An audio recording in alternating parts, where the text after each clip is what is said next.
How's everybody doing? Are you hot? We got a little cloud cover right now. I think that's the Lord of the universe smiling down on us. So, thank you guys for being out here in this sun. We're going to talk about something that we don't always like talking about, which is mental health. It can be taboo for us sometimes, but we're going to talk about it today. And my name is Samantha. I'm also known as the Queen of Vacations. That name was coined when I took 14 weeks vacation in 1 year. Paid, yes, it's possible. And so I want these other beautiful ladies on the stage to introduce themselves. Can you hear me? Hey, everybody. Hi. My name is Gentleman Jenny McKinney, and my organization is called Awareness After Dark. Where education and entertainment collide. I specialize in mental health. It's a nonprofit organization. Also, my other travel company is called Work and Play, where adventure and social responsibility collide. I specialize in volunteer trips and mental health trips. Wow, okay. Hi, my name is Zaakirah. I am a brand cultivating strategist as well as a world traveler and a cancer survivor. I have been to 10 countries so far, and yeah, I just love being able to talk about emotional and mental health. Nice. Hello, I am Fuel. I am a native Memphian. I'm the second oldest of 7. I just recently got into my calling. I just had a show called Feminine, and it was in on mental health. And I found that this is kind of like my niche, and so this is a beautiful thing because I used mental health in my life as a coping mechanism. So I'm excited to be on this panel to talk about it. So first off, I think we need to define mental health for these folks. So what it is, what it's not, the myths around it, and whoever wants to start, just jump in. I would say for me, mental health is having a harmonious relationship with your emotions, having healthy conversations with yourself and your behavior, and a true balance of self-awareness. I believe mental health is one of the most important aspects of the human body, basically. If your mental health is not in tip-top shape, everything else will fall just like dominoes. And I'll follow suit. To me, mental health is the start of your whole health, and pretty much your whole wellness. Because where your mind is, wherever your mind is, if it's your heart is, or what your body is, it starts with your head first, and that's when your whole other body will follow suit. And that's why I kind of hate sometimes when, as far as healthcare is concerned, they kind of separate it, because when it comes to that, it's really whole health. You know what I'm saying? Yeah, people don't realize when you're tired, you're hungry, your hormones are out of whack, those things can sometimes stem from what's going on in your mind because you're not taking care of yourself, because your mind's not there to tell you the things that you need. So definitely agree with that. Now, how about, we know when we're happy, we know when things are good. How about when you're mentally unwell? Like some people will go to extremes, like, if somebody's depressed, they're just in bed all day, they don't do anything. But that's not really the reality of being mentally unwell. There's so many different facets. And also, if you want to tie it into travel, some of the ways that travel can help. And also, well, here's my thing when it comes to mental health and travel and being, what you said, unwell. Number one, mental illness or mental health has no certain look.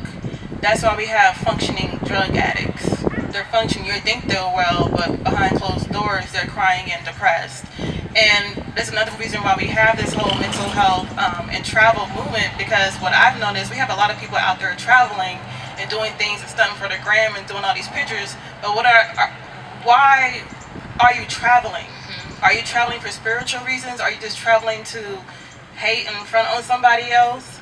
Because I've heard a lot of disturbing stories that people are doing, and they're getting killed over just some random photos. As far as mental health and travel is concerned, so but however, like I said, it's a double-edged sword. Travel can also make you well, spiritually well, and bring those things up. One of my main issues with people traveling they think traveling is going to solve their problem. If you're depressed and down and out in California or in Texas, going to Bali and going to Japan ain't going to stop your depression. Or, you know what I'm saying? You're still going to be depressed. Wherever you go, that's where you are. Right. So you still need to get down to the root of the problem. And that's what I'm trying to get to people and spread that message. Is and one, let's talk about it. Let's have some conversations about it.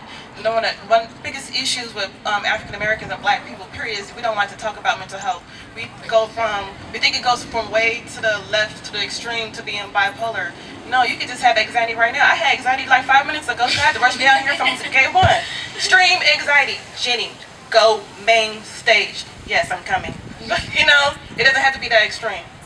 Yes, I believe that here in the U.S., it's very stressful. It's a very stressful environment with work, with family, with everything else that's going on. And it's so easy to get caught up in that. And so for me, when it comes to travel, travel is that self-care. Travel is the one to help me reconnect with myself, reconnect with what does make me happy, what does make me feel good when the things are not going so great. So when I do choose my solo trips, most of the time it's to places that I know make me happy. I love water. I'm gonna go to the place with the beach. I love authentic food and culture. That's where I'm gonna go. That's the places that I choose to go to when I want to choose to travel to help my mental health. So it's almost like a distinction between escapism and traveling with purpose to actually address your mental health issues. So if anybody wants to touch, I don't know if you guys know what escapism is. I wanted to chime in on the double-edged sword thing.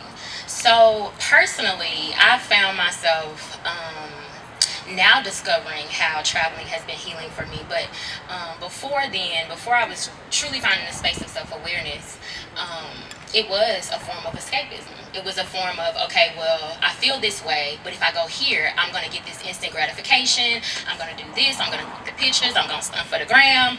And then you come home and those problems are back sitting with you. Or even when you're there, you're not really able to have a fulfilling trip.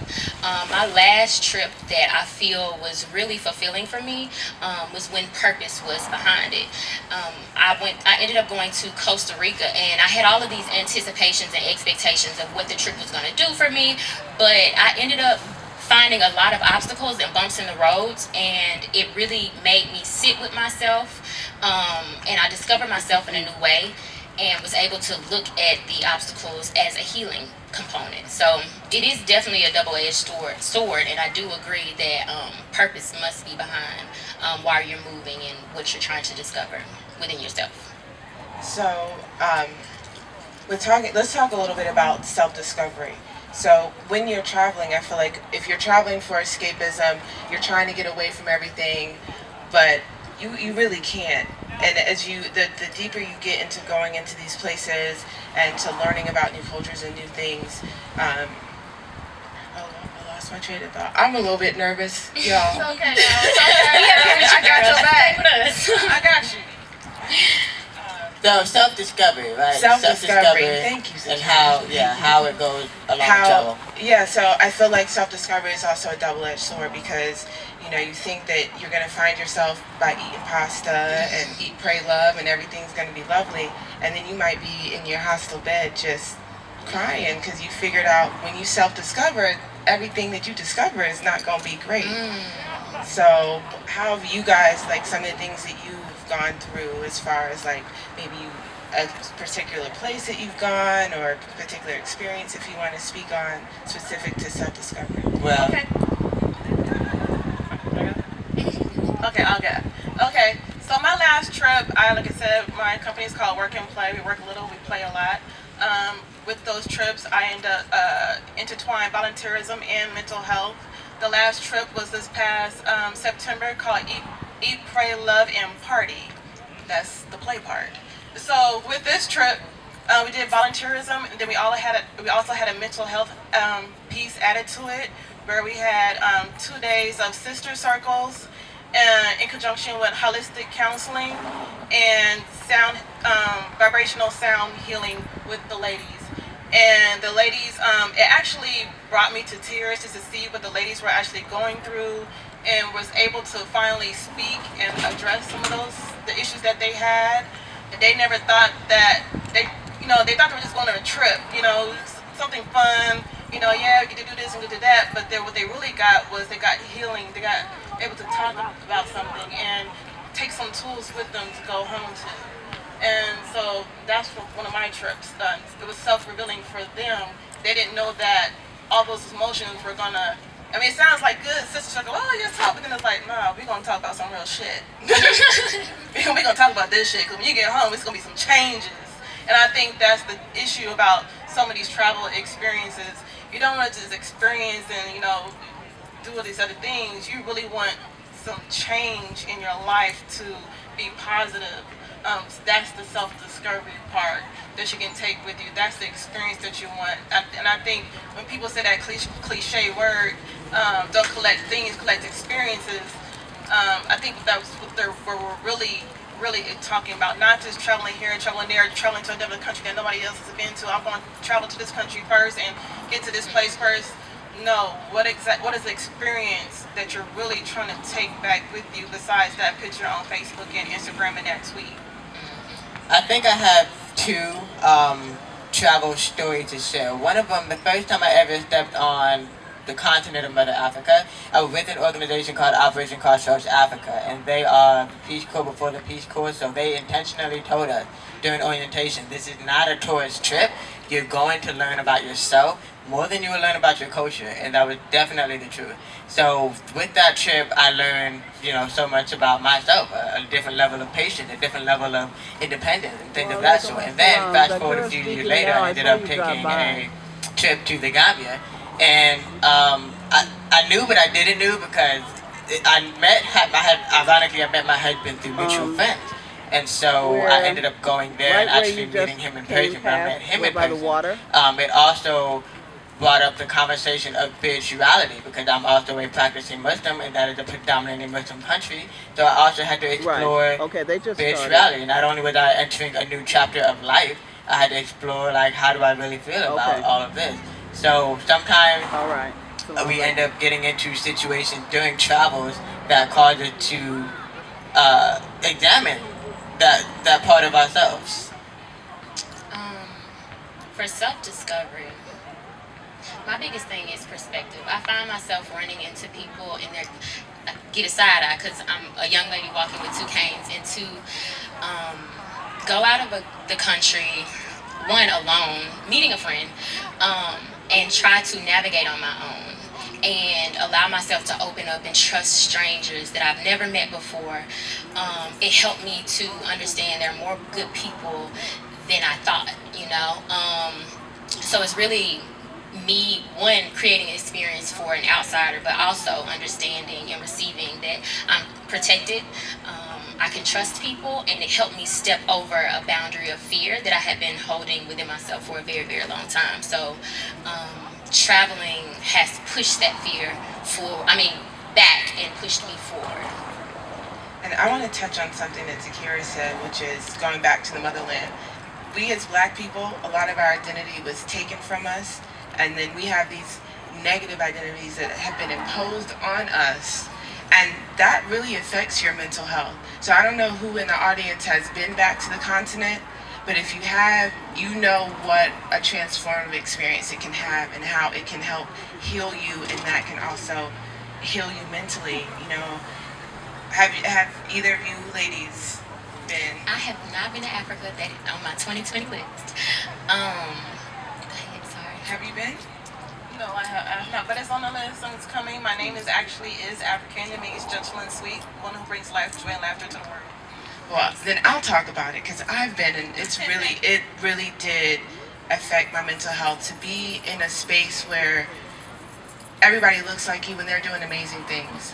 Where the people that are doing amazing things aren't just the exception and they aren't put on a pedestal and, oh, well, you're one of the good ones. No, we're all good ones. And it just gives you such a sense of pride in yourself and such a sense of peace and calm to know that the things that other people are saying about you aren't true. About us, not just you as a person, but about us. And that really does help shape how you feel about yourself. And when you feel good about yourself, it just it flows. It just flows. And also, traveling to the continent, getting back in touch with spirituality, like the religions that they have there. And I don't know if you guys have been anywhere. You were just speaking about, going to a predominantly Muslim country and tapping into that. I feel like spirituality is a big part of our mental health, especially as Black people. And traveling to new places and learning about new cultures really can open more doors. Do you guys have any experiences that you want to share? I think it cultivates identity. I had went to it was like a meditation new moon session, and it was the first time I had ever experienced something like this. So at first, you have your guard up and you're like, I don't know about this, but it was like one of the most liberating experiences that I had, to be connected with people who didn't look like me. I think like when I think in terms of Africa, I'm going in a space where I'm finding people who look more like me. But when I go to places where there are people who don't look like me, that also defines identity. You see where you're different, and you see that you need to learn more things about yourself. But yeah. So a big part of why I like coming to conferences like this is to get concrete gems and tools and tips to take home. So I feel like we've defined mental wellness, we've defined mental unwellness a little bit.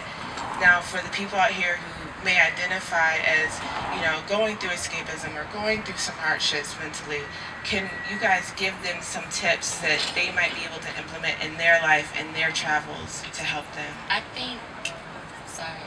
think the first form of healing is self-awareness. So learning to have dialogue with yourself, connecting with people who you can relate to, who will be a safe space for you, allowing yourself to be vulnerable. She mentioned sister circles. That was transformative for me. And inner child work.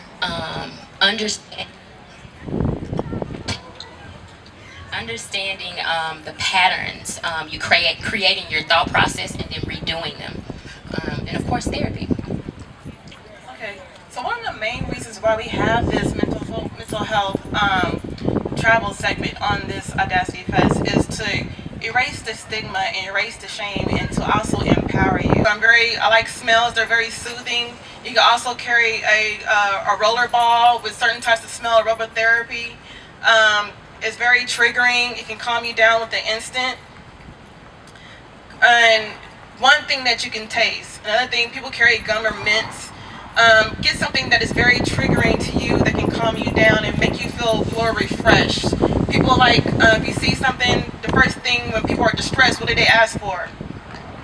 Anybody know? Water, honey, sugar, something that's sweet, so it can give you out of that aroma, or that headspace. And that's it. And again, I'll tell you again, it's one thing that you can see, one thing that you can feel, one thing that you can hear, one thing that you can smell, and one thing that you can taste. Those are the 5 things you can do this week, today, all while you're here at the Audacity Fest, as far as calming down your stress levels, anxiety, or depression. And again, get the book. It's called Keep Calm, Bring a Carry On, the ultimate self-care guide for travelers of color. This book is for you, because number one thing that I talk about all the time, white folks get treatment and get diagnosed all the time. Black folks are misdiagnosed and don't get treatment, and we're treated like crap when it comes to that. So that's why it's very important that you get the book, because it gives you tips. Jen, I have to interrupt you, darling. We are running out of time, and I just want to make sure, see if we have any questions. We have time for about 2 questions, so if you really have a question about mental health and travel, raise your hand. Just 2 of you. Don't all run to the mic. All right, go ahead. Fuel. Hi. So I'm interested as far as, I know you said when you travel, walking into a room and like you're on 2 walking sticks. How is it with you when you're traveling to a new place and you have, physically you look quote unquote different? Like how is it for you showing up into a room? As far as like being you, but you know, like just showing up into the room. For a long time, it was like, look at the ground, don't look at people. But I realized that, yes, people's eyes drawn toward me, but I learned to take that fear and turn it into power. It's like, okay, if I have people's eyes on me, start smiling, start greeting people, and just, reversing that energy. Thank you. Do we have any other questions? But we have people up there that, yeah. Thank you. Do you have, and this is for anybody, tips for nervous flyers, especially, dealing with turbulence? Because this is something, I fly a lot, but I'm still a very nervous flyer. So if anybody could speak to that. I wanted to add prayer if you're God-fearing, or positive affirmations. I will make it safely to my duration. I will enjoy myself when I arrive. I will be okay. I will get to see my family again. Think of positive affirmations. That's what I feel. Hello? Okay. I would add a bomb-ass playlist. I always, before I travel, I sit the night before, think about, the logistics of things, and then I create depending on what my mood is, creating a playlist to kind of take my mind to another place when I'm actually on a flight. My suggestion is also aromatherapy. They have aromatherapy balls, different balls that's aromatherapies that speak to you. Also, get different types of candies that you can possibly chew that will get your mind off of it. They also have different types of sleep water or sleep aids that can help you through the travel. Like I said, there's also more tips inside the book. So I get really bad anxiety, and it's not around traveling, but it's not around flying, sorry, it's just around traveling altogether. This is not FDA approved. You talk to your doctor first. But there's something called flower essences, and it's Bach Rescue Remedy. It doesn't interfere with medications, but like I said, talk to your doctor first. But it's a herbal way to calm your nerves. Because this is personal. I personally don't like hard medication unless you necessarily have to really have it, and that's also, talk to your doctor. There's nothing wrong with that, but if you do want to just kind of ease yourself into maybe trying to find some holistic way to help you, there are different vitamins, adaptogens, and different herbal remedies to help with anxiety and stress when it comes to travel. All right, and I think we are out of time. Thank you, guys. These ladies, they just want to tell you your handles, and then out of here. I just want to jump in really quick. I have a podcast. If you want to listen to my podcast, Living Legacy Podcast. Otherwise, you can follow me on Instagram at Illuminous1. ILLUMINOUSONE. I also have postcards for another podcast called Silent the Shame. It's a nonprofit that focuses on mental and emotional health. I have those if you want to find out about it. It's founded by music industry veteran Shanti Das. I am on Instagram, and I just recently launched my website. Instagram handle is PSVOEL, and then the website is www.psvoel.com. And My information is available on Facebook and Instagram as Work and Play Co. That's WORKN Play PLAY Co. That's on Instagram and Facebook. My organization is called Awareness After Dark. That's on just like it's spelled, Awareness After Dark, on Instagram and Facebook. And I also go by Volunteer Adventures with Jen. And that's it. All right, thank you guys. Now you can clap. Good for